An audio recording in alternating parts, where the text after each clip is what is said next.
Is it literally to count It's down, on. or was that you just counting That down? was me. I should do the thing from Wayne's World, actually, where you go, five. I'm glad that you got that. That makes me really happy. I'm old enough for that one. I love it. I love it. Stop nodding with it. Like they would nod. Oh, yeah. Okay, guys, you don't have to nod with it. I'm in Delaware. So first, Levi. Levi. I don't like that tone, but Levi. okay. Dude, it's one Mountain Dew. Did you finish that video? Yeah. You don't have to talk about it, but I just want to know if you finished it. I'm like 30 minutes into it. Part of it, the last half was like what to do now that like you're successful. No, you still need that. You still need that. I still need that? Okay. You still I was need kind of like at that point where I'm like, I just I wanted know to how call to you out on air. spend my Ferraris. No, I really loved that cycle. I thought the AI stuff would pick up some of the topics of it, but then when I was looking through, I'm like, how the heck did it not pick up? You got to some hear of his these things? storytelling and whatnot. He's pretty good at it. I just like that diagram of the up and down like that. How cool is that? That could be applied everywhere. Yep. He's got more stuff like that Yeah. too. But without, everyone's just gonna be like, who are you guys talking about? Guess what? We're not gonna tell you.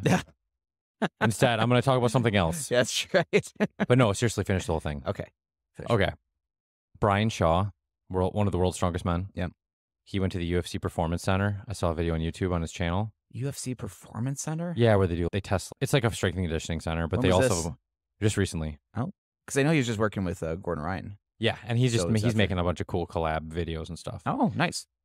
They had a grip tester similar to ours, but it's like digital, where it connects to a computer. Did you see his number? Yeah. Oh boy. Guess. Like 190. More. Oh, come on. There's not more than that. 350. 350 pounds of Complete force. nonsense. He's also 6'9", 400 pounds, but isn't that ridiculous? That's 200 pounds more than our best grip we've seen. Do you know if his parents are like tall and big? I don't know, but don't Brian think so? Shaw's a competitor too, though. He's also a super nice that's guy. a stature though thing. He trains his grip strength. Oh, does he? He literally 'cause, pulls like, buses and deadlifts, stuff, yeah. and he's deadlift 900 pounds for reps and stuff. Do you think his hands hurt? They're probably gigantic. Do you think they hurt? I don't know. Like- He did really good on the assault bike too. He's a great athlete. He did really good on the assault bike. He didn't do good on the neck flexion and extension test though. He actually didn't have that strong Feels numbers. like you want to be like stiff and straight with that. No, he wasn't very strong with it. That was the problem. That was the one where he was like, I got to work on that. But the rest, he slapped the bag that like people kick and stuff. Slapped it? He slapped it. So sometimes people slap it, like doing like those slap competitions, but just seeing how many pounds of force, and he got like first place. How much money could people pay to watch Brian Shaw slap someone in that slap competition? He'd break their jaw. I think he'd break their jaw. He's so strong, but he's so nice. He seems like such a cool guy. I've always thought he was really cool. I followed him for a long time, but I just thought when I saw that number on that gripper, I was like, what is going on here? Wow. That's insane. See, and that's also a great example why if he learned jiu-jitsu, you're done. It was cool You're seeing done. him with Gordon doing arm Yeah. triangles. And I sent that to Luke. I'm like, it feels like it's like the mountain head smash type thing. It's like that guy must have so much pressure. He was doing it against Big Dan Yeah. as well. And I was like, oof. And Big Dan was going, whoa, Yeah. that's some pressure. So yeah, this is a real thing. So actually, here, I had a third piece of banter for you. Oh, nice. So, did you ever enter the valley of despair during your jiu-jitsu journey? Oh, that's such an out of context question, but I got. And got I don't mean like from any like politics or anything like that. What I'm meaning is just like your progression through this activity. Yeah. So that was not everyone, but it's more commonly talked about the blue belt blues. I had the purple belt blues. Oh, That was my interesting. that was my shtick. That was when I had this like run of time where I couldn't successfully tap a lot of people. I had a certain group of people I was working with, just a variety, but I got relaxed with jiu-jitsu. I was just there going in nights teaching and rolling, and I wasn't like hungry too much. I was just like, oh, I'm tapping you, you're tapping me. And then after a while, I was like, it's tough because it feels like the people I'm now having difficulty tapping is like a belt rank lower than me. And it was messing on me a little bit and like become more of a luxury thing. But then over time, I started getting frustrated that I couldn't break that wall. I'm like, I should be able to just focus on one thing or have a generalized focus with a submission. And then I had a private down in Milwaukee, and he was basically saying, you have to just like deep dive something. And then that's where my cross-collar game came from. Nice. So you had the goal to increase your cross-collar game? What's that? You had a goal to increase your cross-collar game? Oh, I thought you said the golden cross-collar. I'm like, that sounds amazing. Like I have the golden cross-collar game. But yeah, so then I destroyed people. Or I shouldn't say everybody, but like I destroyed my local crew. And then it got good enough where I was teaching it and things like that too. So, but that broke me out of my whole rut. It was just focusing on one thing. And that just was amazing. And so, but then I built that from there, like arm triangles and all that fun stuff. Like it was just having that little bit of a focus that I literally just Frankensteined my own creation of cross collars. I didn't say there's Hodger Gracie. I'm just taking his game and just doing it. I'm like listening to 20, 30 black belts. Same I did with the arm triangles too. Just like listen to people, fiddle in the lab. And then I didn't really let anyone know I was doing it. I was just like working at entries. Every once in a while I'd hit it, but it'd be very subtle. And then pretty soon it was just like everywhere. And then pretty soon people were noticing. That helped a lot. That saved my whole career right there. So it sounds like you had a clear goal. You had a focus. Yep. Which brings us to today's topic. You always do so good at that. Thank you. I was like, I'll talk about this for a while. So today's topic was about goal setting and focusing, right? Focus. And I always think about focus, Bloodsport, where Jean-Claude Van Damme is doing the splits in the chair. You remember that? It's like the morning of. And and like then the American guy comes in and he's just like, meditating. And he's drinking a Budweiser. Yeah, and he's all like, focused. Yeah, he does that also. He does the splits on top of a big stone block overlooking the city, too. Oh, that's right. Same movie. You gotta love those, like, the camera shots where this is where they want to put in the movie. Okay, we gotta go to these rocks. We're gonna do this. But Jean-Claude Van Damme Jean-Claude's like, yeah, I'll do that. Yeah. This looks cool. Doing his, like, chi centering activity. Hey, he could dim Mac anybody. Mac? Yeah, he's like the guy he was with, the American. What about him? He said something like that. Dim Mac or whatever. Like what? He like mispronounced it. It wasn't like some sort of mystical dim Mac. It was like that Dim Mac. Oh, was that when he did the brick thing? Brick thing, yeah. Yep. And he breaks the bottom brick or whatever. So it's funny on that same topic. He does a trick. Remember that movie? You don't remember the trick. I don't even have to say the trick. What other trick does he do? Well, he does like the 3 in a row wheel kicks. No, he does, outside of martial arts. Outside of martial arts? Remember there like those guys were harassing that girl in the lounge or whatever, and then he comes and interrupts them? I can't remember what he says, but I remember the scene. So he does the coins. He has like the coin in his hand, and he's like, you have to snatch the coin. And then the guy snatches the coin, and then he got it, and then he looks in the hand, and he like switched the coin or something like that. Well, no, the guy had it, and then Jean-Claude had to snatch it from his hand. Okay. And then he shut his hand, and he feels he has the coin, and Jean-Claude's like, look at your hand, opens up into a different coin. That's a real trick. So I got obsessed with that. Ooh. And there's literally like an old PDF I found of how to do those kind of tricks, like how to snatch coins from hands. Funny. And there's techniques to it too. That's funit's because we've been looking at magic videos lately. That's just something I was segueing. We've been really into street magic. I was just like, but that was like a real trick. Like obviously it was from a movie, but it's like a real thing you do. If you had your hand out, the idea is like you hit the hand down and then the coin kind of pops up, but then you have to replace it with the other coin in your hand. So it's like some weird, cool stuff like that. Did you follow that guy that I sent you where he like tells you how to do it and he still somehow, you're like, what just happened? But it's crazy. It's something like that where it's like, I was listening to David Blaine on Joe Rogan's podcast. I should figure out what his name is so I can give him a shout out. It's this idea that like, here's the trick, but then, so David Blaine had this trick where he'd do the card maneuver where he'd be like, I think it's like a double lift where it looks like he's flipping the top card over and he flips it down and he flips it up again and it's a different card. But it's something where he has Joe look at him and he can't even tell he's doing it. Like he's doing the switch off. Like it looks so smooth. But it's a simple technique and that kind of goes back to jiu-jitsu. Yeah, I'm looking for what this dude's name is. I'll find it and I'll have to give a shout out on the next one. I was getting so many correlations He's so good. I was getting so many correlations with magic when I was listening to that podcast in jiu-jitsu because talking about there's only a couple techniques or they'd talk about card cheats and how they would spend many years on one move and they'd get so good at one move, like nobody would be able to watch them or track them. Like literally saying he's invisible. Like the stuff that they do is invisible. Like you can't see it. And talk about how he'd make like his friends win at games, or not himself, but he was talking about other card cheats. Like he'd make other people win. And Jason Maurer. That sounds familiar. At Street Magic Dude. Check him out on YouTube. Street Magic. He's awesome. Shout out. But yeah. So to bring it back to goals. Hey, that's okay. We're 10 minutes in, and we actually covered all of our banter and got on top. Bam. That's not too bad for us. So here's the thing. Goals. So I got a motto that I really like. Go for it. I didn't come up with it, but I stole it. A motto. It's a motto. And but honestly, the whole idea of keep moving forward from Meet the Robinsons, I know that's a children's show, but I love the way they frame that. It's a movie. Forward. Yeah, so it's a movie. I won't spoil it for anybody who hasn't seen it. It's actually quite good. Now where they're on an island?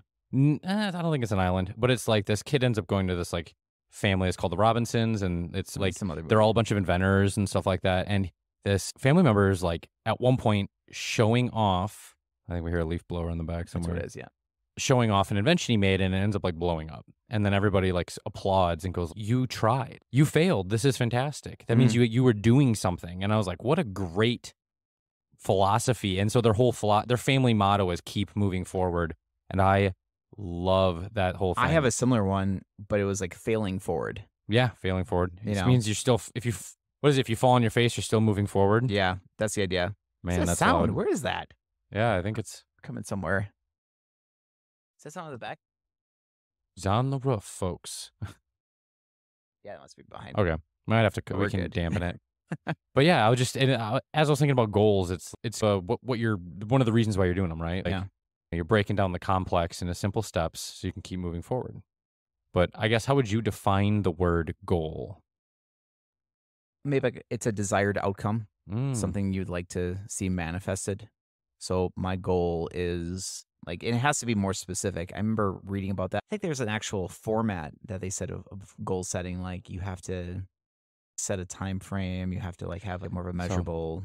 That's a SMART goal. SMART goal, is that what Some I'm thinking? people like them. Yeah, SMART goal. I know Jordan wrote an article about it not too long ago. Oh, really? Yeah, but that's actually in business school. They make you SMART goal everything. SMART goals, okay. But actually, in that video we were talking about before, I like the way he does goal setting. But okay. But I guess are goals something that you have like formally done for a while in your life, or is that not really something you've done too much? I've been more of a fan of when I've talked about goals is not so much like a desired outcome, but more of a setting a lifestyle for myself. And I know that's probably not the best way to do it either, but I think that's good. The idea is that it's more habits that I've seen. So in the past, when I've done health coaching, I really got obsessed with like habits because I think that if you read James Clear's book, Atomic Habits. Yeah, Atomic Habits. Yeah, that's a good one. He's got a good newsletter too. Yeah, but this idea that habits are what helps create successful lifestyles. Like, yeah, you can go for a goal, but if you don't have a habitual lifestyle of physical fitness or whatever, like it's just going to eventually go back down. So more of my thought process was that like, and if you're doing a diet like Jill right now is doing like gluten-free type stuff, is that it's momentum. Like you get past day 9, day 10, day 11, it's like there's a huge momentum behind that. And I think once you have momentum, it's much easier to keep going forward with things. And I guess that's not like goal setting to achieve something, but I think when it's like a lifestyle-based thing, it's more important to have the momentum of going to the gym instead of having the success being I need to lift a certain weight or get to a certain point. Yeah, because what do you do once you've reached that destination? And I think it's a lot of difficult stuff. I've seen people do 12-week diets and they reach a weight, and then afterwards, it's like this big empty void afterwards. And they're like, all right, I'm just going to go back to what I was doing. So more like having a set lifestyle as a potential as a goal, but it's not bad. When I think of goals, the person that comes to mind is like an Arnold Schwarzenegger, where he has this like desired manifestation that he wants to happen, like to be the best bodybuilder in the world or whatever. Yeah. There's like this looming. He has a vision. A vision, yeah. A vision actually sounds better to me than a goal. Like a vision is just that's actually what he calls it in his book. Visions. He said you craft a vision, and it can be blurry at first, but over time it gets more and more clear. But I think it's like you're then crafting your way to making that a reality. A goal sometimes it's just, I don't know. I think a goal would be, like I said, a desired outcome, but that has to be set with like micro goals too. Just like little things along the way. Like you can't be like, I'm going to run 100 miles and you're at mile 49. You're like, you're not successful yet because you need 100 miles. You need things to chunk up goals. I think that's why the belt system works so well in jiu-jitsu or martial arts. Because that's essentially what it is. Like anyone who starts martial arts or jiu-jitsu and wants to get good at it, the black belt is like the top tier goal. Like obviously you can go past it, but the goal is like to demonstrate your mastery over something is to be a black belt at something. That's always synonymous in the community of like, I'm a black belt at ping pong or whatever. It's like funny. The jiu-jitsu belts do work really good for telling another person about another skill that isn't related to jiu-jitsu, but to someone who does jiu-jitsu. You'd be like, hey, how good are you at working on cars? And be like, I'm like a blue belt, like maybe on a good day. Like doesn't it like perfectly sum up where you're at though? It's so funny because you can't do that. I never heard someone do that with D&D. Like, how good are your cars? I'm like a level 4 wizard. Yeah. That's funny. I know a few spells, but I get tired pretty quickly. That's awesome. Doesn't work that way. But there's those metrics, I think, that it helps. So I think when I think about goal setting, I think it's easier for me to set. Actually, you talked about this before. I believe it was like, maybe it was you, but like setting 5. Oh, you talked about like a set goal and then 5 things that like make up that goal. When we talk about having a studio or a gym, you're like, if you want a really great gym, there's what does that 5 mean? things. Or I could say we have a really great culture. That was the conversation. Yeah. So actually, do you want me to? It's a very vague thing. So here's what the topic was. We were talking about lagging and leading measurements. Yep. So for those who don't know, who are listening, there's kind of 2 ways to think about a measurement when you're on your path to a goal. And one is called a lagging and one's called a leading. I should have said those in opposite order. It'd be because the leading leads to the lagging indicator. And a leading indicator is something that should help you approximate the outcome of your lagging indicator. But the tricky thing is most things that we want to achieve that are measurable and meaningful, the lagging indicator is actually what we're targeting. Mm-hmm. And like with Levi's example of having more like a habit-based or really small goal-based is really what it is, right? To achieve something like, say, your leading indicator for getting better at jiu-jitsu is I want to attend 4 classes a week. Mm-hmm. And that is your leading indicator in that if you attend 4 classes a week on average throughout the course of 6 months or a year or whatever your time frame is, you should see your lagging indicator, which is your absolute skill in the sport, improve. Sure. Now, a better example would actually be with like weight loss, where your leading indicator can be your essentially your energy consumption and your energy expenditure over a given time frame. The lagging indicator is a scale. A lagging indicator just shows you what you already did. Oh, okay. So the leading indicators should add, on that topic too, you could have one of your leading indicators be like, oh, I'm going to get 10,000 steps and I'm going to drink X amount of water and I'm going to get X amount of sleep. And if you do those 5 to 10 things every single day, your lagging indicator should take care of itself. Sure. So most of the time, like other lagging indicators people care about usually is like net worth. That once again, that's a lagging indicator. It tells you what you did, what was your spending habits, what was your investing habits. Mm. So when you're setting a goal, that is something you can consider is what leading indicators are going to lead to the more likely to lead to the outcome that you want and help you win because it also makes it smaller. So if we're talking about development with jiu-jitsu, would you consider going to more classes a week be a better way to improve? Or sorry, like let's say a number between 1 to 6 of how many classes you go per week. Yeah. Do you think it would be better to go to more sessions per week? I think there's a point of diminishing marginal utility on that where, okay, for those who don't know who diminishing marginal utility, the concept in economics, but essentially the more you have of something, the less valuable it becomes. If you're really hungry and you go to a dine-in and you get 1 cheeseburger, your perception of the value of that cheeseburger is higher. If you get 2 cheeseburgers, it's still like high, and say you're like really hungry, you'd be like, okay, that's pretty cool. But by the 3rd or 4th cheeseburger, you're just like, dude, I don't want any more cheeseburgers. Mm-hmm. And you're not willing to exchange your funds for those additional burgers because it just doesn't mean anything to you. Yeah. Some things top out quicker than others, but that's just a way to think about it. And with jiu-jitsu, I think there is like an ROI or diminishing point, but there's a lot of variables there where on one hand, hypothetically, the more you can practice, the better you should be able to get. That is under the assumption, though, that your training is well constructed. And I wrote a note on this topic too, that once you're past like the beginner stage in jiu-jitsu, I'm not entirely certain for the average hobbyist that more is better. Sure. Because your injury risk increases with every time you step onto the mat, right? Yeah, it's not a quantity issue at that point. No, and you need this episode's gonna be chock full of good stuff. Okay, because then we start thinking about the concept of the theory of constraints. So it's a manufacturing concept made popular by Ellie Goldratt in his book called The Goal. It's a little dated if anybody reads it, as far as culturally, it's a little bit dated, but the concept still holds up more than ever. And it's your system can only produce as fast as your bottleneck is essentially what it is. Mm-hmm. And when you look at jujitsu, the process of jujitsu, there's a certain point once you understand, yeah, that's 411. Yeah, that's my back's about to get taken. Yeah, here's why I need an underhook. You have the general broad brush strokes done and your body's kind of adapted to it.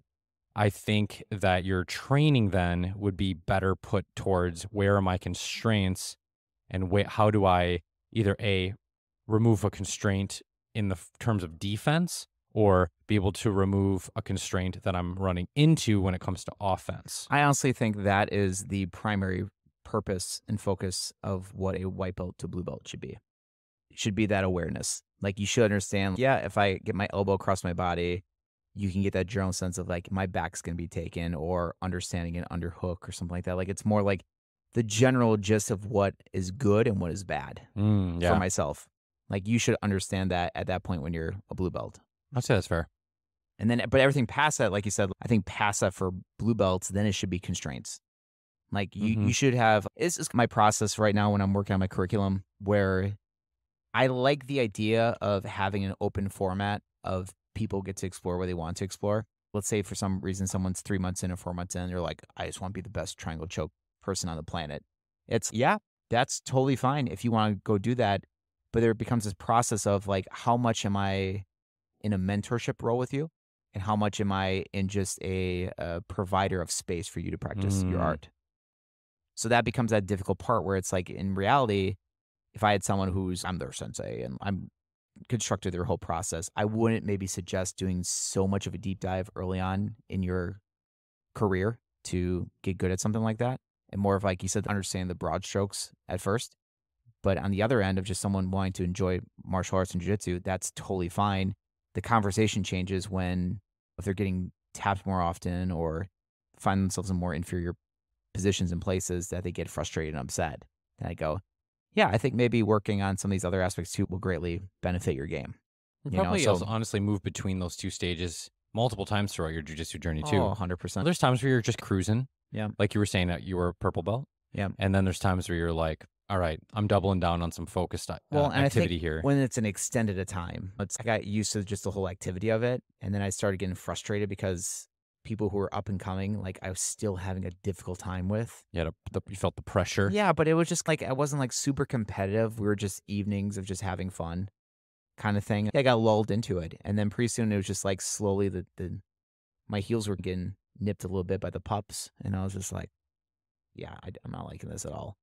And then suddenly they changed everything. And then that broke me hard into the purple belt phase, where then I had a good A game and I was tapping people and just like everything seemed very sharp at that point. And then brown belt, it's where I got my lazy phase on. So I'm like, I'm being a lot more efficient and training more of my eyes to see and feel things than my body, but it's good. So yeah, I think like what you're saying about the broad strokes and things like that, I think if you're a white belt currently, or ranked as a white belt, or let's say in less than a year, goal-wise, I think it's great to just find a good pattern in your life to continue to do jiu-jitsu. Yeah. That sounds like such a... I feel like that's a base that never leaves, actually. Yeah. That's just the first thing, well, right? It's just to be in it. It's the equivalent of being at home and finding time throughout the week to pick up a guitar or something like that. Like, you have to be in it. And I guess that's the whole habit thing. Yeah, I think that's like the base of the pyramid, where after you've adapted yourself to showing up to so many classes per week, work willing, you don't ever stop doing that. It's just you change your focus and how you apply your time within those sessions. And that was the praise I gave Hunter when he was promoted to purple belt, because being a purple belt, you have gone through like that up and down slope. The valley of despair. Like, you've been there. You've been there multiple times. You've had weeks or periods of your life where it just feels like things suck a little bit more and maybe jiu-jitsu is not on point, but you get past that and you have some weeks and times where you're on your highs and it goes back down again. So to be at a purple belt means you understand that here's just another valley of despair, but you're like, it's not, I understand it sucks right now, but I've been through it and gotten to the other side. So to do it over and over again, the purple belt just isn't even like a skill set base. It's just, wow, it's like a whole different mentality for a lot of those people to be able to get to that point. It's like you've went through the valley of blue belt despair and Like, you got to this thing, and it's like, man, once you get to purple belt, it's a way better path because brown belt and black belt is the same ups and downs, and now you just keep going with it. So it's a lot different. People talk about blue belt blues, but I tell you, man, I've been digging being a blue belt. Here's the problem. The blue belt blues, and we'll definitely talk about this on another episode with blue to purple, but it certainly is more, people get focused on the rank and the color. So when you're focused on that, you're looking so far away, and you're like, again, it's like we said, the habit and lifestyle. If my goal is to reach 100 miles and I had to reach another 100 miles, it gets frustrating because, oh, it's so far away now. Versus waking up in the morning going, hey, I love to run. I love to experience this. Yeah, and I just like being here. Eventually, it will make its way there. So it's not bad to have a goal, but I think you have to enjoy the process along the way. Like, I guess when we start talking about quotes, it's like just literally enjoying the grind and the hustle. It seems like the most successful people enjoy putting themselves in challenging situations and seeing how much they can come out of it. They get to the mountain point, they take a breath and a appreciation, but they're hungry for the next thing. George St. Pierre, he always talked about how much he hated fighting. Oh, really? The fighting nights. He hated, he loved training. Yeah. And I literally hated it. I dealt with it. Yeah. He was like, I took it as it's part of the job so I can live the lifestyle I want to live. It's part of the job. And I just have to do it. It's so funny. And I'm sure he'd also like the fact that it was developing himself with it. But he said it on multiple podcasts. He's like, I hated doing the fights. I'd be in the locker room just like super worried and just not hungry, not just really stressed out about it. And then there's guys in there going, oh, I love to fight. And he's like, you guys are crazy. You guys are out of your mind. Joe Rogan was saying the same thing about Mike Tyson. Mike Tyson had some quote where he says, in the locker room, I'm afraid of everything. I'm so scared. And he says, every step I came to the ring, I became more confident and more confident. And when I stepped into the ring, I became a god. Yeah, he did. He did. Isn't that ridiculous? Yeah. The funny thing is, George St. Pierre, like, I'd never heard him say that he got less scared walking to the ring, though. Yeah. It's just like, and he said there was one fight that he didn't take as seriously and he wasn't as scared, and that's the one he got knocked out in. Oh, that's true.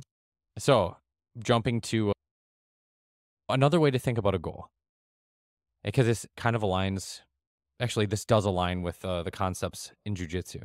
Mm-hmm. The purpose of a goal is to apply force to a specific area to create leverage so you can essentially achieve the outcome you want.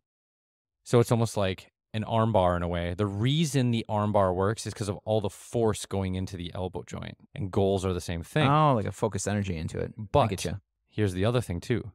It's really hard to get multiple submissions all at once. Yeah. Goals work in the same function in that you're not going to get a rear naked choke and an armbar at the same time. Yeah. Probably. So that's just the reality. If you want to get something and you want to use a goal, that means it's more about what you say no to than what you say yes to.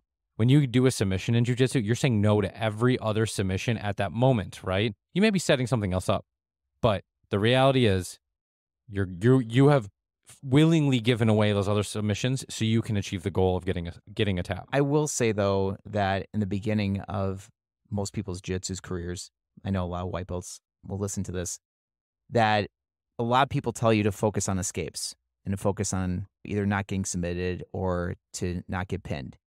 And I completely disagree. Really? Completely disagree. And the reason why is because that, first of all, a lot of these places say that because their culture is already a kill or be killed type mentality. So just focus on surviving because you're not going to get anything on these people.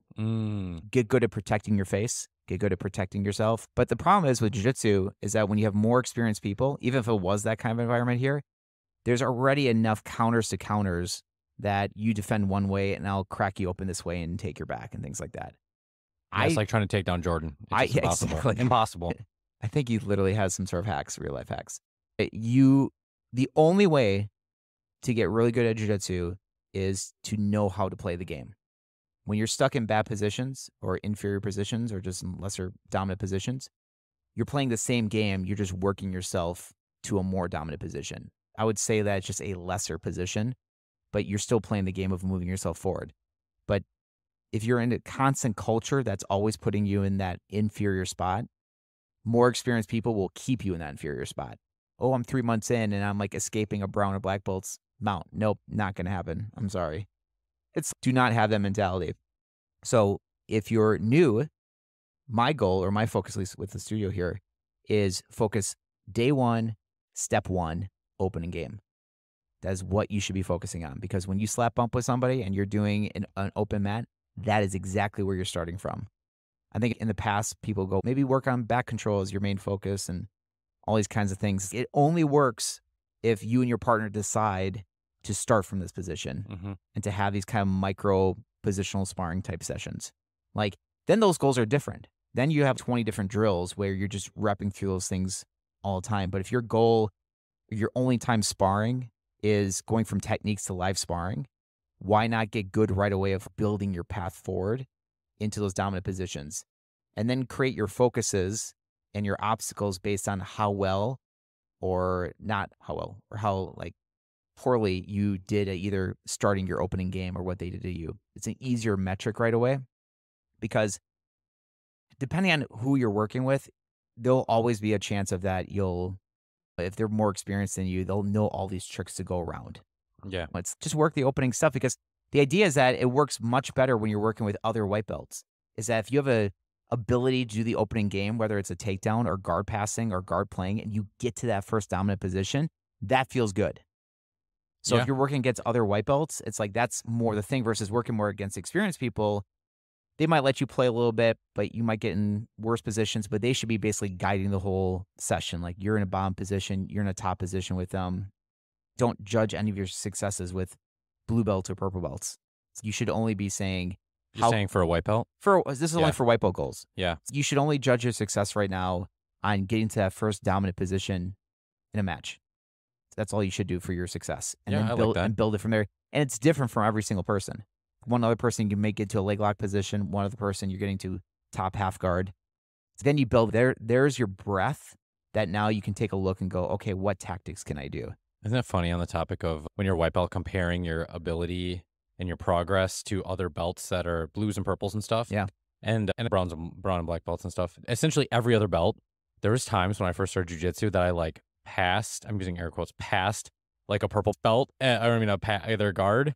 And then I realized that they let me do it. And it was such a funny moment to be like, as you've done jiu-jitsu more, you're like, oh my God, yeah. I was just flailing around like a madman, and he just gave me the position probably so I didn't hurt him by accident. You know? I should have showed you this like GIF or this clip where it's this cat is trying to attack this golden retriever, and he's like trying to choke his neck, and the golden's like putting his head back a little bit, and then the cat stopped, and the golden just tapped his head twice. Oh, that was nice. Like, you tried something. Like, oh, you're trying to kill me. Oh, that was sweet. But that's the kind of thing, though, because with jiu-jitsu, grappling, we have to do it against someone else. So they have a variety of skill sets. This isn't like of us deep rabbit holing a magic trick. It's just yourself that you're working on this skill set. But you have to contest now with somebody else. Or like working on a Rubik's Cube. It's like doing a Rubik's Cube and you're messing with it too. Like, I have to fight with it and that's a good analogy. But you never know the intensity of your partner. And that only can come down to your personal training relationship with your partner, each and every one. Like you and me, you and Jordan and me, we all have our different training relationships and scalability and different skill sets. That's the unspoken thing that is a very soft skill. You just spoke it.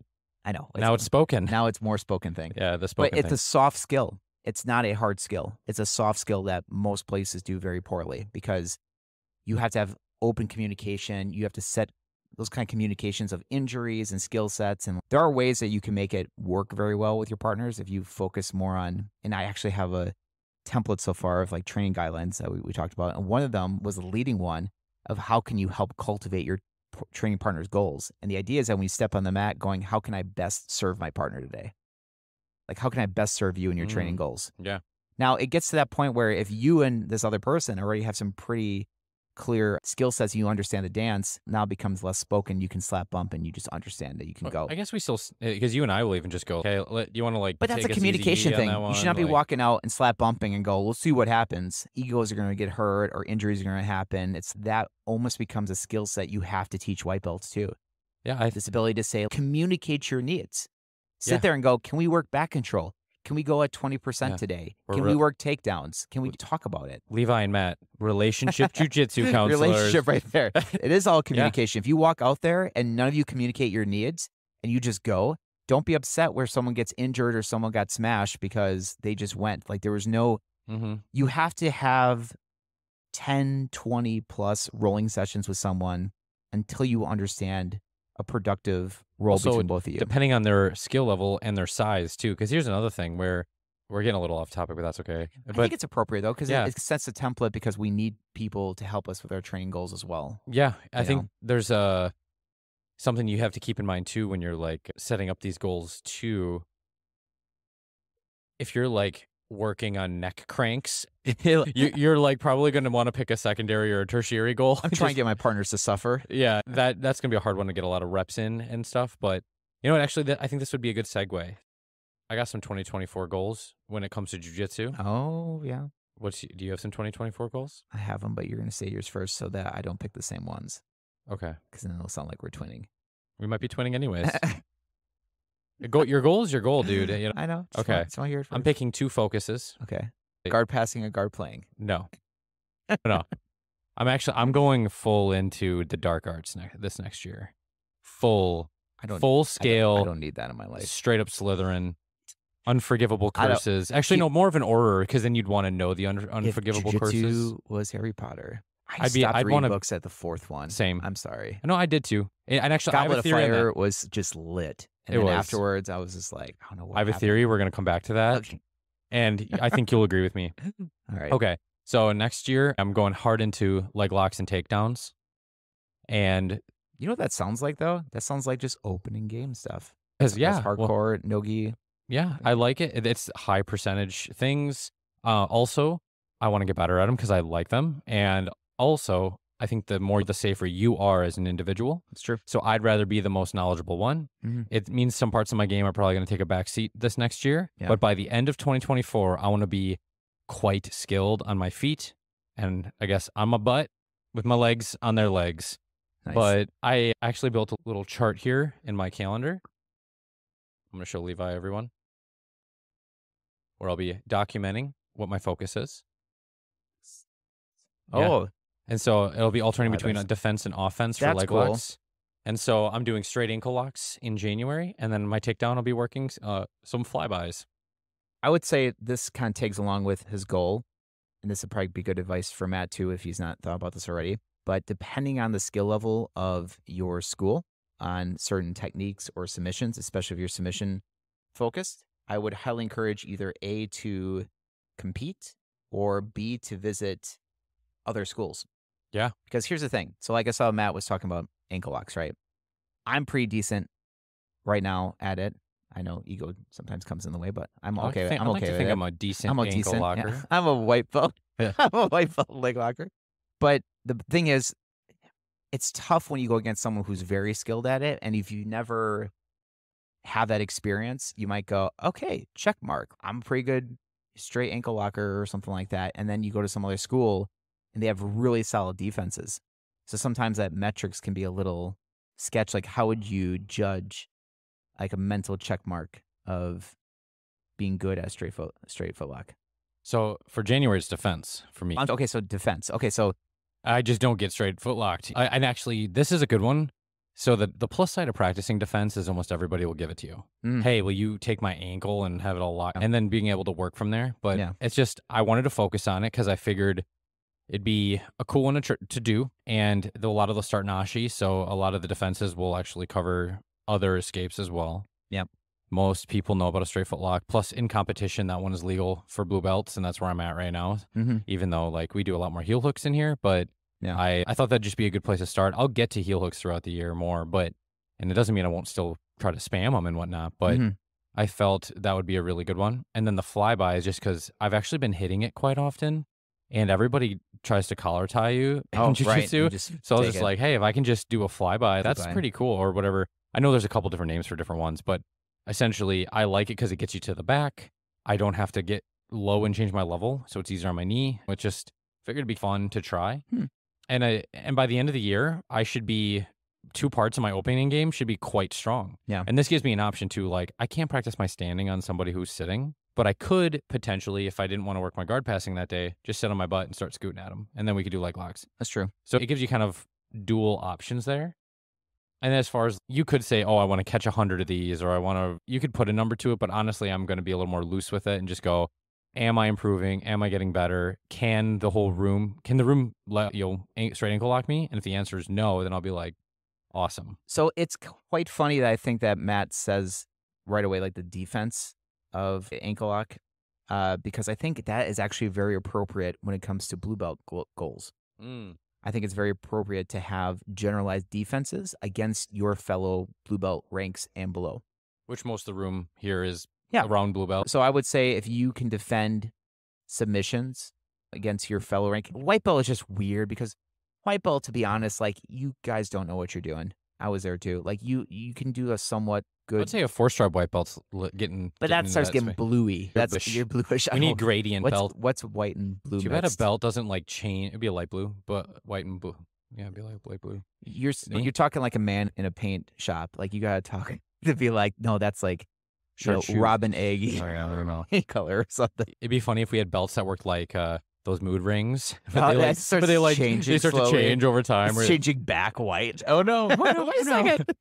Yeah, that's bad. But I think it's good to have like submission defense at that point. You shouldn't be working against a fellow white belt and be like, oh, they can't tap me. It's they don't even know how to do it themselves still. It's not like a great success marker. But even a blue belt sometimes. I get in spots where I'm like, shoot, what am I going to be doing here? I think it's like way more successful if you can defend like a purple belt submission if they get a little bit deeper at that point.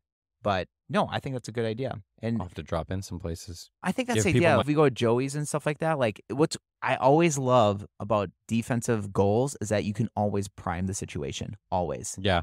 I'm playing supine guard and suddenly, oh no, my foot's kind of hanging out by your armpit. That's weird. And then you take it and bam, right there. Now we can go. Jump into it. Yeah, that's good too because they won't know what's coming. Oh, sorry, everyone. Why did we pick the time to do the podcast where we have a snowblower? Actually, they do a really good job at it's snow blowing. My brain goes elsewhere. I actually really appreciate they do really good lawn care at this spot. Like some places I know that they don't do that, but yeah, looks like he's got a legit Ghostbuster pack too. All right, do you want to hear my goals? Yes. Back control, baby. Back control. Back control. That's a good idea. No one's gonna stop me. I'm gonna get it, and no one's gonna hold me in it either. That's annoying because I'm gonna have to change one of my goals to back control. Back control. Maybe I can like you from there. You probably could if you escape back and then grab a leg too. You can do that. But I say that you back because up and try to do a takedown. I think it's the epitome of the whole entire sport. When I say that, that's gi and no gi as well. One of the highest percentage subs. It's back control, especially if you're working submissions, that's the king spot. Leg locks are still pretty good too, but back control there's something so gratifying to be able to hold that position and be able to catch. Doesn't seem like it has catastrophic damage either. Okay, so that was one of my top goals as well. So on your topic of safety-wise, I love it too. So one of my more satisfying things when it comes to jiu-jitsu, top 5 I'll say, is the feeling of slipping my wrist underneath someone's chin. That is a fantastic feeling. And what I like about it is that it defines the moment when there is like a inevitable end. Because not many people, once you secure the position and slip the chin, will continue fighting unless they're a more experienced person. But it really clicks in the back of their head going, can I really leave this position or not? Yeah. And 90% of the time it's no, this is a done deal. So it gives like this like soft tap. Yeah, and you're just like, it's kind of like, there it is. And that's the best feeling because I know I could just keep going on it and wrench on it. Like I have the muscle memory. I have the technique that I could do that. But it gave my partner that kind of slight tap. Now, leg locks can be a little weird because leg locks sometimes, depending on their level of threat, will just tap with a heel given. But more experienced people who've been in the heat will definitely be okay with letting you having to do the heel hook still. So you might have to be prepped this year of 2024. I don't know what's going to happen. Well, people just... It's just going to be weird for you, though. Like, you might have to see someone who disrespects your heel hook game. So this is what they do? This is where you're saying Slytherin, man. You have to, like... I think here, people are very nice and they understand. Honestly, if someone's not respecting it, I'll put a little bit in. Yeah. And if they're not, then I just let go. Or sometimes they slip the heel. I goof up and I grab too hard or goof it up. I would say your goal is the same of just complete collection and this inability to get out of it at that point. You can still create some good tension like with your legs and such too. The only thing is when they have that other foot, they can just kick. But I think that's a skill. People straight up kick me. But that's a scalability thing, though. So if you start applying it, though, then they go, let's talk relationships here, Matthew. That's a relationship thing. You got to speak up, too. I don't catch all those things. At the same time, I'll just be like, So if they do that though, do you feel like you want to increase your intensity? Sounds like a bad word, but like output at that point? Do you feel like if they go that bad? I always say, so my Depends on the examples, setup. let's say I have your arm for 3 seconds strong, extended, and you're moving around. 3 seconds, your time's up. If you're not tapping at 3 seconds, like I have full reins to just start creating tension. Normally I try to grab the foot and just do something else. Grab the foot and do something else? Yeah, like if they're pushing off me really hard or something. Sure. If it's in like a soft area where I'd be like, dude, come on. I think it's a strong skill set. People like Craig Jones talk about whether it's spiderweb or whether it's... Oh, I was meaning with leg locks. That's what I'm saying. Like with leg locks or whatever, is that control is a huge thing. Yeah. So maybe a really good thing for you is to say, like, you're obviously working defense, but to say, like, I need to contain myself in the leg lock universe. I'm alternating between offense and defense each month. Nice. Hold on. I'm going to mute it. We're good. All right. We're back again. The leaf blower struck again. Ghostbuster over here. He's doing a good job. Yeah. He's doing his job. 100%. So thank you to him for doing a good job.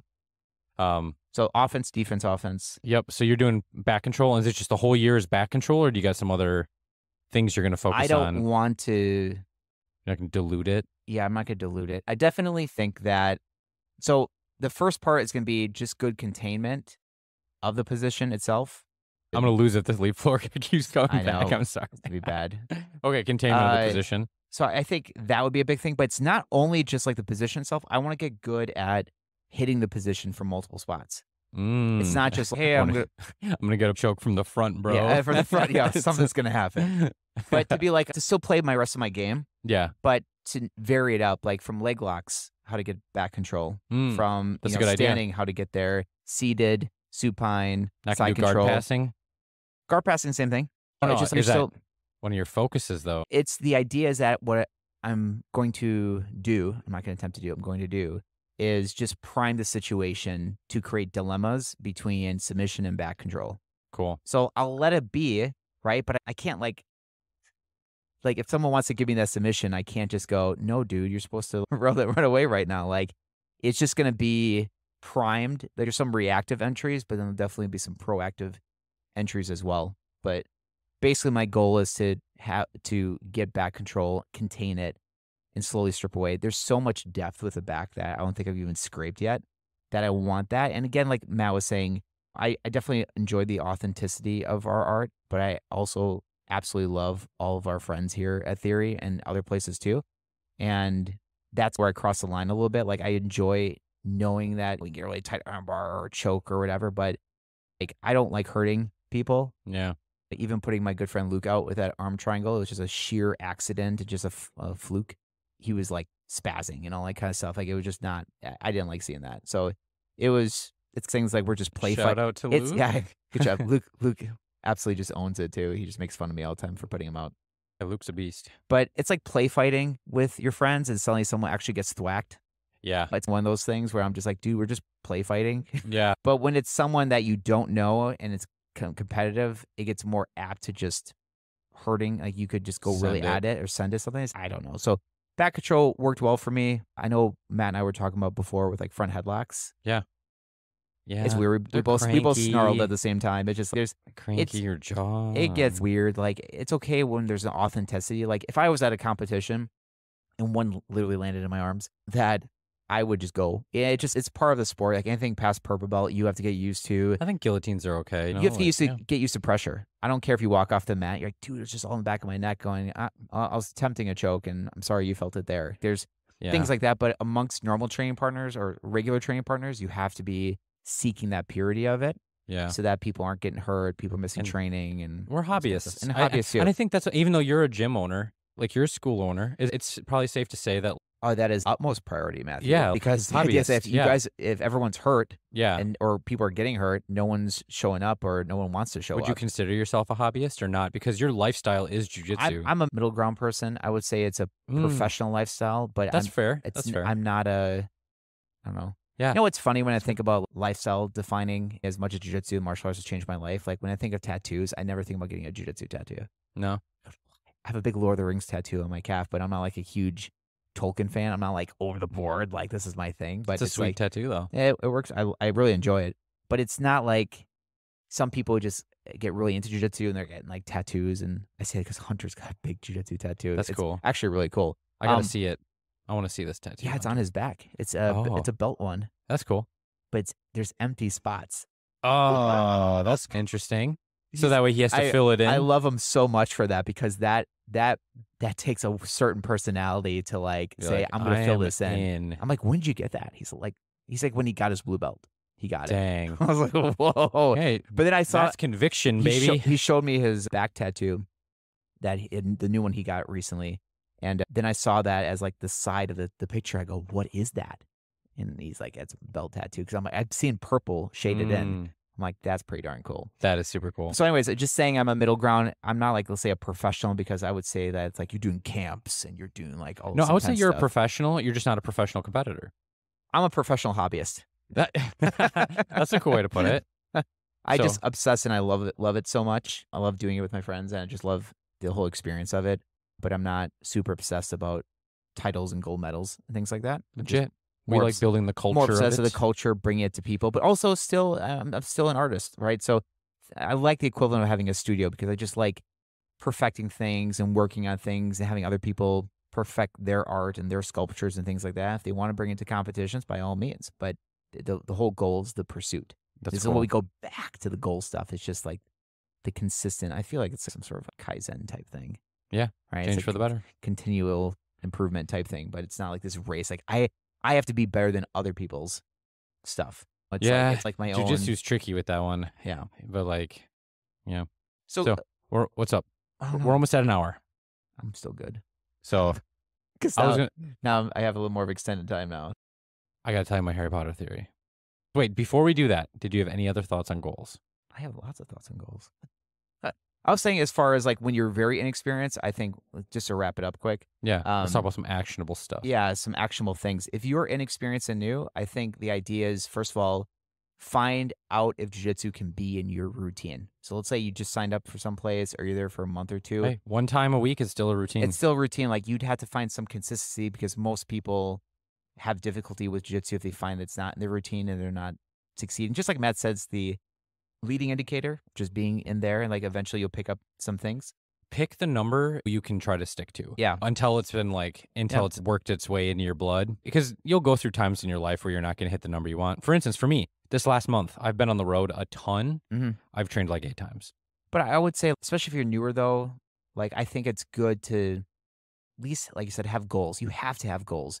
Jiu-jitsu is a massive buffet of amazing positions and techniques and tactics and all these kind of things that you're being served with right away that you get to walk around the buffet table.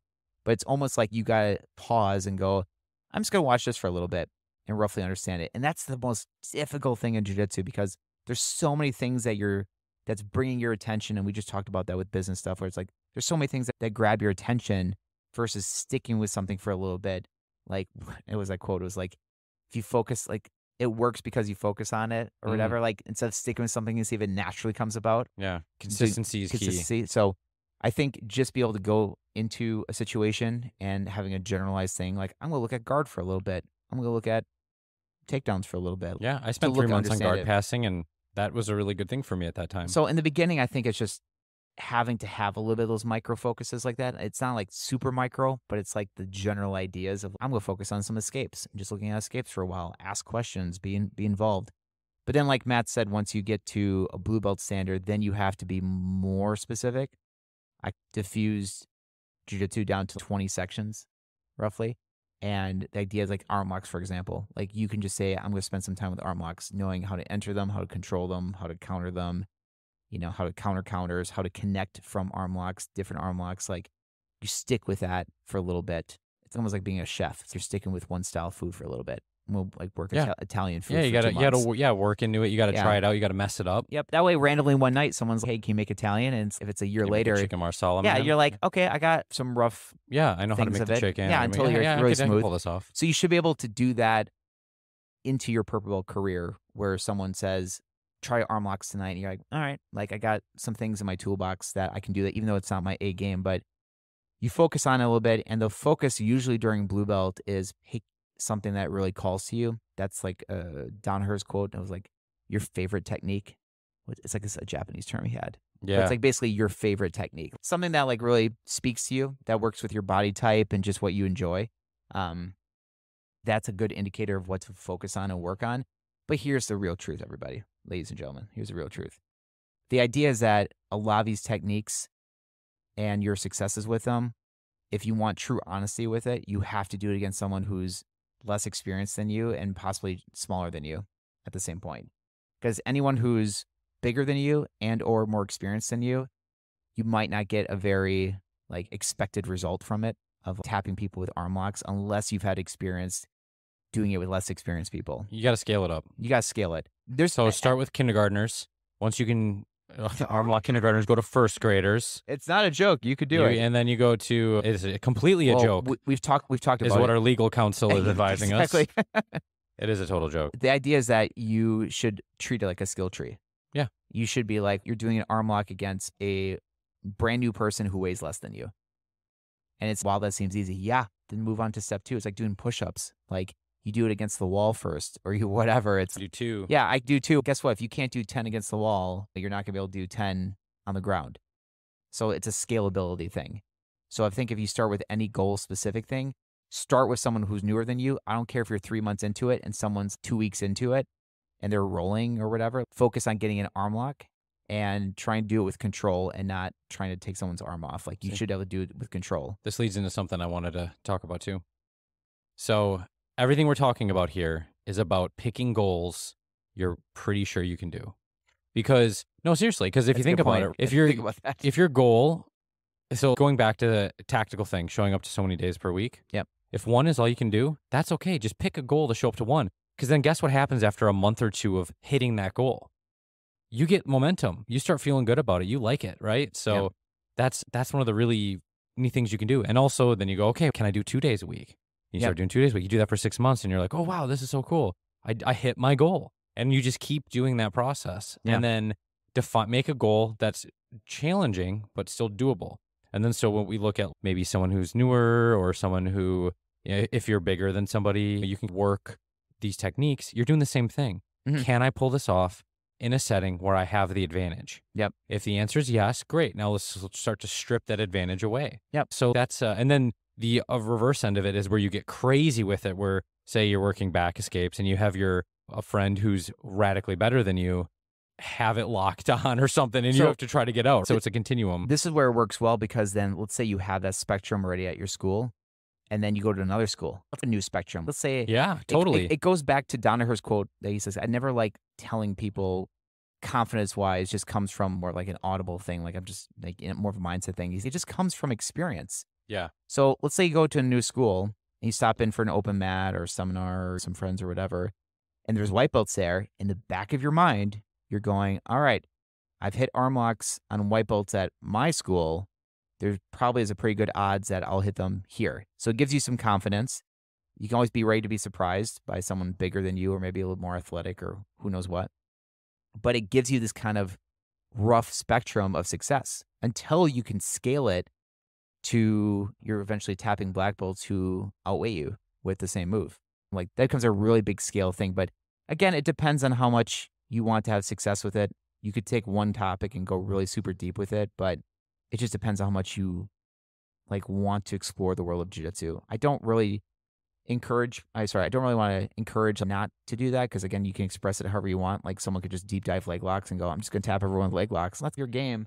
But if it breaks apart and someone starts tapping you with other things, then you have to put some focuses onto that.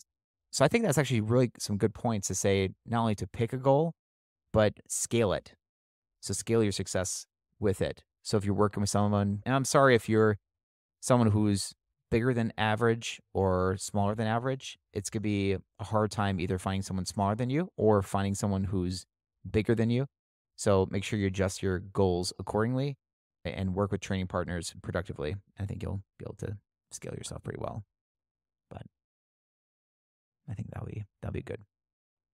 Sorry, my daughter was texting me. Oh, that's okay. I noticed that. I was like, I'm going to keep talking right now. So, okay, at the risk of being a little long-winded here, I have to tell you my Harry Potter theory. Sure. I have to tell it to you. Is it jiu-jitsu related or is this just in general Harry Potter? Just in general. You ready? Okay. Okay. So here's the funny thing. You and I are the same age as Harry Potter when the books came out. We literally aged with Harry Potter. We were the same age of every single book. Oh, okay. Like when he's 12, we were 12. Yeah, that's true. I remember those days. Remember like Barnes & Noble where they released stuff? Yeah, it was crazy. Walmart did too. Yeah, and did you ever participate in that? no, not really. I always liked the books. I thought they were great. I always reserved it at the library, and then I always would go to the library and get it, and it was like one of the books. It was just amazing. Like I'd go there and all of a sudden there's a fresh book, and they have stacks of them like ready to go, and I have my name reserved, and I'm sitting there going home, running there, getting pages ready to go. I've forgot that excitement. I miss that excitement. I don't have that same excitement with I can books actually anymore. tell you some really good fiction books that you might really like. I'm always up for that. So here's my theory though. Okay. So when I was reading the books, I fell into the same thing. After the 4th book, I tried reading the 5th, and I was like, I know this is a good story, but I just don't really want to read it. What was it? The Philosophy? No, it was Order of the Phoenix. Order of the Phoenix, that's right. Here's my theory with that. At that age, that's the turning point, or was one of the turning points, where, so J.K. Rowling is a female, and she was writing a male teenage character. Oh. That was the point where I felt like it started diverting away from how I was thinking and interacting with the world as a growing male, and then this character did. Oh. And the difference is I am a male, and I was that age. Yeah. And then she was having to make an assumption of this character and how they would act and think and behave at that age. So my ability to connect with that character was less. When I was younger, it was easier. Yeah. But as I got older, I noticed it started deviating away a little bit. And though they are still fantastic stories, I love the movies and so on and so forth. That's why I think, at least for me, why I stopped connecting with the book as much. Yeah. All right, Levi. What? Let's pretend you're famous. Not too hard to imagine. You're rich. Okay, that's pretty like hard to imagine. ridiculously rich. Okay. Sure. Because you've inherited a massive sum of money. Okay. Also, you're a phenom star on your high school team of the only sport they play. You're a specific position that literally wins the game. Now I get you what you're saying. Okay. Yeah. And you're going to pretend you have trouble talking to girls? Are you kidding me, dude? Are you kidding me right now? There's literally, he's got no, and he's not ugly. Superstar, you got a ton of money. You're famous. You're rich. You're literally, you've checked all the boxes. It's true. Oh, actually, the only thing he needs to take a potion and maybe make him jacked, and that and there you go. He's good to go. He's good to go. And so that was just part where I think he would have had some more romantic interests. I remember somebody was ranting about the Harry Potter world, and they're like, "Why do we have a world where we have teleportation and all these like magic things?" And we rely our mail service on the slowest bird. That's awesome. Maybe they're magic and just like teleport. The slowest bird going. I love it. Like I do love this Harry bird's Potter, all though. stressed, like how far they have to go. But owls are cool. Yeah, you could pick a frog too. That was one of the other animals. Oh, that's true. But anyway, so that was my theory with the Harry Potter book. So if we're doing some ending forgot banter, what happened after the Goblet of Fire. Goblet of Fire was dope. It was one of those things where I remember I went to one of the latter movies, and I had just gone salmon fishing with my dad at 2 o'clock in the morning, and I got like 2 hours of sleep. And in the afternoon, my friends wanted to go see Harry Potter, and I fell asleep in the theater like 20 minutes in, or like just in and out. But it's one of those things I hate about some types of stories where I'll get devoted to it. I've had this happen with D&D too, where I'm keep up the campaign, and then I'll have a night or something where I'm just not in tune to the story, and then also the story keeps going. I'm like, oh, wait a second, I don't know what happened there, and all of a sudden it keeps marching onwards, and I lose that momentum. Like I'm keeping up with everything, and then suddenly it gets lost. So that's your theory? Before we sign off, do you want those fiction books? Yeah, why don't you list some for everybody because... They seriously, no, I really like them. Let's see if they're the same fiction books I've had in mind. Pretty much anything by Brandon Sanderson that is really like good. Default. Why was that my first thought? He actually writes a lot of different scaling too. So he's got books for younger readers. He's got books for older readers. But the Stormlight Archive, I love the Stormlight Why is that Archive. The other one too? I literally have the first book sitting Way on of Kings? Yeah. The audiobook is incredible. Okay. It's read by Kate Redding. I've only gotten so far into it where some sort of thief guy's coming in and he's going after the king. And then, it's so good. The king is the guard or something. No, you just gotta. Oh yeah. Okay, we don't want to wreck it for anybody, but you need to read those books. Listen to them; they're really good. Okay. Michael Kramer and Kate Redding do the audio edition, and Michael Kramer is legit. He's done so many good books. I've got some other book. I'm not sure if it's here or not, but my friend Jeffrey Barber is a huge fiction nerd, and he recommended that book as his favorite. Way of Kings. It's not Way of. They've also recommended Way of Kings too, but so that's in there. How about The King's Killer Chronicles? That's really good by Patrick Rothfuss. It's supposed to be a trilogy, but they only came out with 2 books. Actually, there's some sub books. I love too. that you're the only other person that I know outside my realm that mention Patrick. So I know Patrick from other areas of my life. Yeah. So Patrick is also a huge D&D nerd. Oh, makes sense. So he's got a lot of D&D stuff. And where's Patrick from? Wisconsin. I didn't know that. He's from Wisconsin. Yeah, Kavoth. Big Wisconsinite. The story of Kavoth. The first book is Name of the Wind. The magic system in there is really cool. Okay. Great book. Way of Kings is more like multiple characters all at once, or I should say the Stormlight Archive, as where we can make a whole podcast on this. Those are heavy books. But the like Name of the Wind is about an individual. So are you like my friend Jeffrey Lem that reads books with like audiobooks? Is that kind of your thing? I like audiobooks a lot. I can get so into them. Well, because both you and him were, Jeff Lem was very much a traveler for his job and things like that. You're very similar the same way too. So yeah. Do you find you have a lot of your reading? I know you're sitting in hotel rooms too and waiting for things, but do you find a lot of your reading like through audiobooks? Like just I used to read more fiction books like with the book, but I actually find that I can get into it better when I listen, and I love the punctuation. And if I'm listening to something, I can paint a story in my mind. Yeah. A lot better than when I'm reading it. Part of that's a skill that you can probably develop over time, because I used to read fiction books and I could do it too. And I think that's still also very neat. But when you have a good audiobook performer, I think it's the icing on the cake of decadence that is a fictional audiobook. I think audiobooks are going to be a little bit in trouble in the coming years because of AI voices. You'd have to be a really good like performer. It's not like an audio drama. An audio drama can have a little bit more flair to it, but if someone reading a book, you can just have an AI read the transcript. I guess they could. Oop. The only thing is, you want muted for a second? Yeah. But yeah, anyways. So those are some to get people started. If you're interested in learning more about which fictional audiobooks that I really like, you can always email us at. I think that's a good idea though, because I think podcast. This also goes back to our goal setting of things, because I think sometimes, that's a great segue. Look at that. Because with books, there's so many books, so many things to focus on. You can only read so many. But then it's the leading indicator, right? To make time to read. And then for what? I don't know. I'm trying to use your terminology here. Leading indicator. What would be what's your outcome you want? To read a book a month. Then your leading indicator would be reading so much time or pages per day. Time or pages. Okay, so every day you'd have to read a minimum amount of pages. Yeah, that's the way you could do it. But then I think it's more fun with fiction that you just get wrapped into it, though. It's a thing of the spirit, not of the mind. Like you're supposed to just engage with it. That's fine, though. It's just, but then how do you time your day with it, though? I think this is my issue. My issue is that I don't feel like my days are conducive to audiobooks. I don't do like a lot of traveling and moving around. Like either I'm at home at my office. Do you do laundry? Yeah, every once in a while. But it's like otherwise, then I'm switching. Do you exercise? On and off. Do you walk? Yeah, I do that too. But it just feels chunked. Versus do you drive a car? No, I don't. I fly here, Matt. Yeah.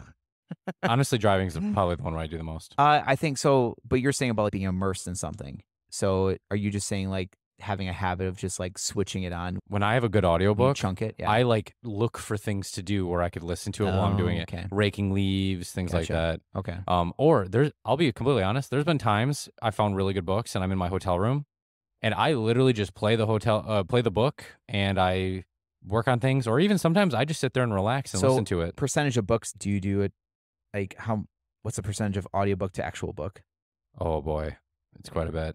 Like a real book. So if I got Musashi, I'll even an audio. I did that audiobook on that one too. I'll do an audiobook on something, and then if I really like it, I'll buy a physical book for it. Sure. But I would say when I have my Audible subscription going, because I have like 250 audiobooks, so like I'm revisiting some right now. I would say probably 9 to 1 is really my ratio. 9 audio to 1 physical, or maybe it's more closer to 8 to 2 now. But yeah. Sometimes I like having the physical book because if I somehow like glance over something, I can quickly go back. Yeah, it's way better for referencing stuff versus if I'm sitting there and just like listening to it and also I'm like following along a little bit. And I'm like, wait, what? Nonfiction what was that? books, I'll buy 2. I'll buy one. I'll buy audio and I'll buy a physical book so I can reference it. Or they'll have a PDF you can print off or something like that. All right, so another Stormlight game. Yeah. Anyways, so everyone, if you made it this far, thank you.